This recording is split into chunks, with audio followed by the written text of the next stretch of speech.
भगवान विष्णु मंगलम गणध्वज मंगलाय पुंडरीकच्छ मंगलाय तनोहरि। रुक जाए पंडित जी, यहाँ सब केहू भरल बा। यहाँ सब कोई भरल बा, प्रदीप कहीं नहीं खोलो को। आखिर बात क्या बाटे? जब तक ले प्रदीप नहीं है से शादी कैसे हुई?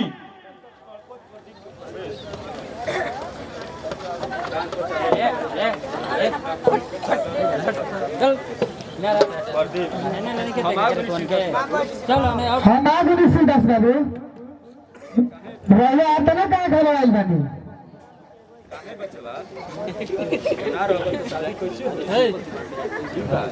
कहाँ है बचवा? तू ना रहा तो शादी कैसे हुई? पूर गौरम करुणावतारम संसार सारम भुजगेंद्रहारम सदा बसंत। शादी के काम शुरू कराई से दस बाबू। हमारा सब कुछ याद बाटे, आई है ना ले आई पैसा के ना पाची रन दिया भैया रोड पर आगे दिया और भीसी रन दाता अंसराई तब बन गई।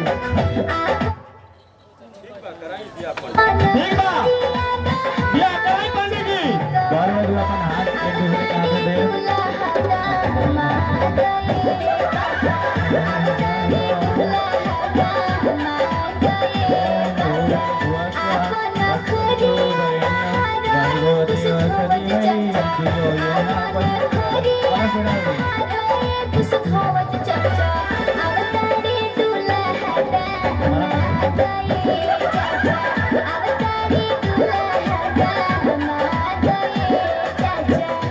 कपूर गौरम करुणावतारम संसार सारम भुजगेंद्रहारम सदा वसंतम हृदय बिंदे भवानी सहितम नमामि।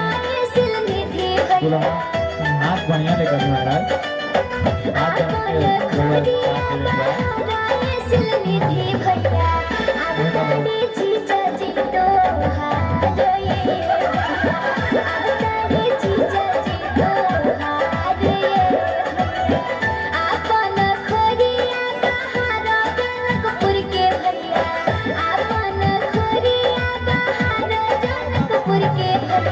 आगे नहीं जा।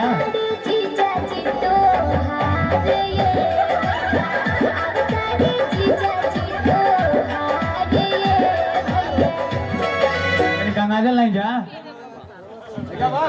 तले काम चालू करी पंडित जी, काम चालू करी तले आगे बढ़ाई तले करो। तो बर वधू के माला डलवाओ तनी।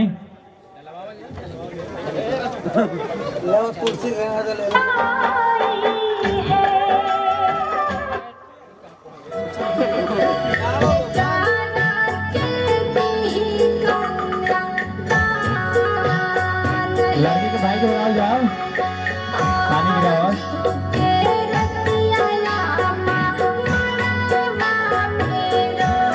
पीछे से जलधारी करे।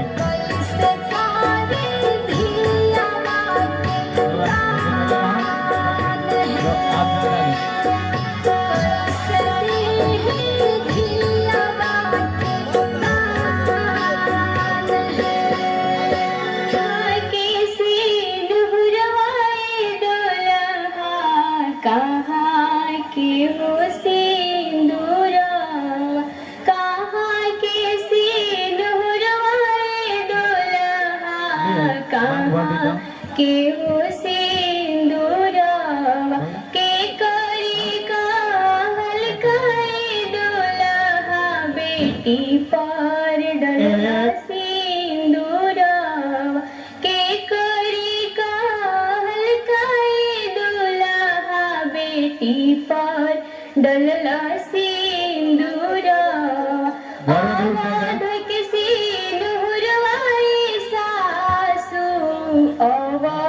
धोके सिंदूरवा पापा जी के कहल कई सासू बेटी पर डली सिंदूरवा।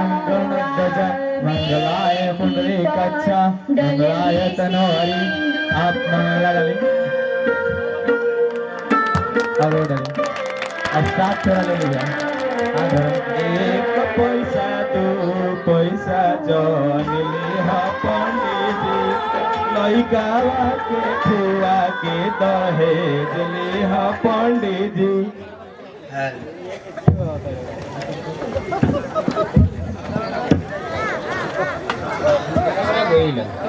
सुदास बाबू राहुल का ब्याह संपन्न हो गई पता नहीं हमारे खाली बगली के भर दी पंडित जी के चूरू की बहाते आते पंडित जी के चूरू की बहाते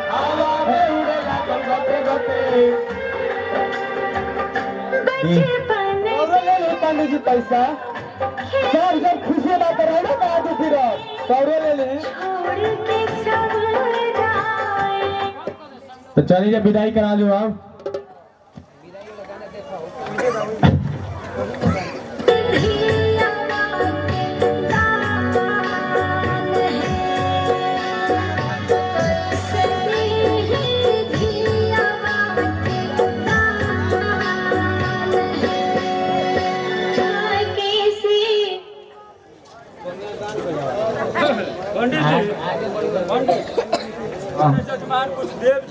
अरे जजमान कुछ देन जाके खाली ऐसा ही हमारे ठाड़ा रखो जा अरे एक पैया 2 रुपया मत ले हा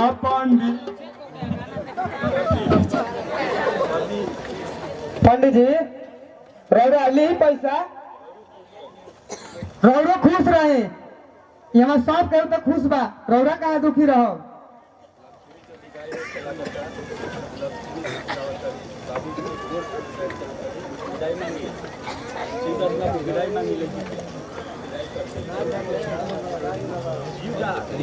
पूर्णिमा जी विदाई कर दी बहुत बेरा हो गई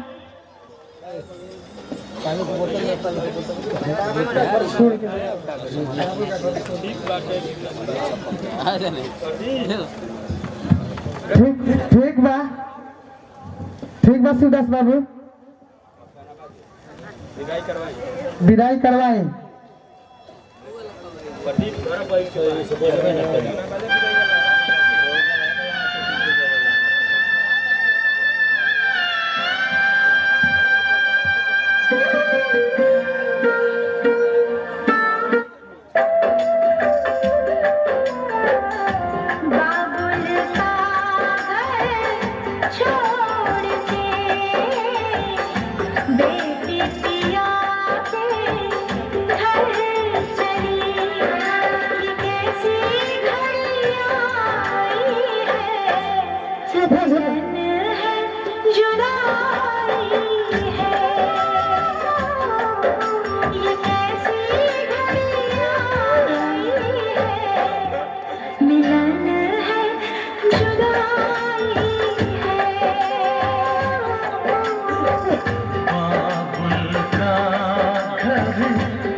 मिलन है जुदाई है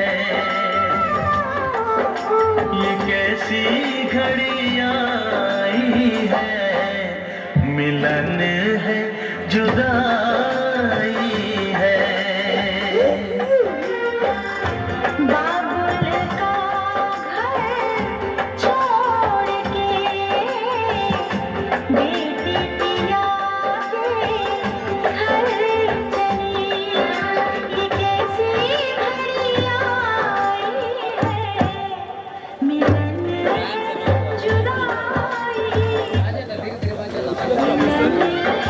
जुदाई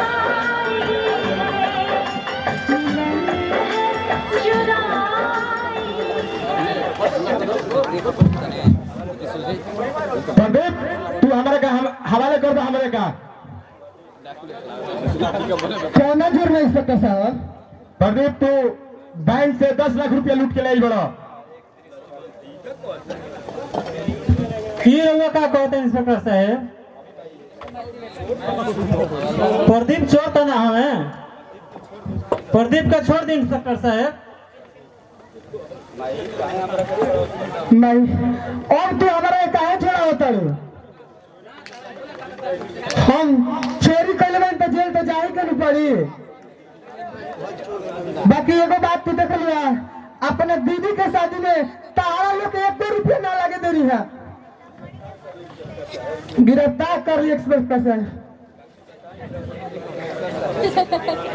बाकी बताई रहेगा राउर हाथ करी हमारा दोनों हाथ खातिर बनल बा कि एगो हाथ खातिर? प्रदीप हथकड़ी तो दोनों हाथ खाती बनल बा, और हथकड़ी लागी तो दोनों हाथ में लागी।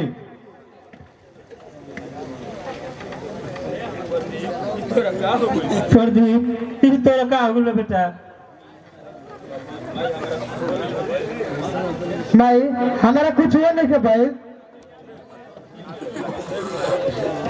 देख माई देख, जौना हाथ में हमारे वो एक राखी बनले रहे वो हाथ के हमारा कुछ नहीं के भाई। बाकी देख देख है हाथ में राखी नहीं के बनल और हाथ में गोली लगल बा भाई। देख काशी जमाना में परंपरा रही कि एगो बहन अपने भाई के दोनों हाथ में राखी बानी, तो आज हमारे हाथ में गोली ना लगा रही माई, गोली ना लगा रही।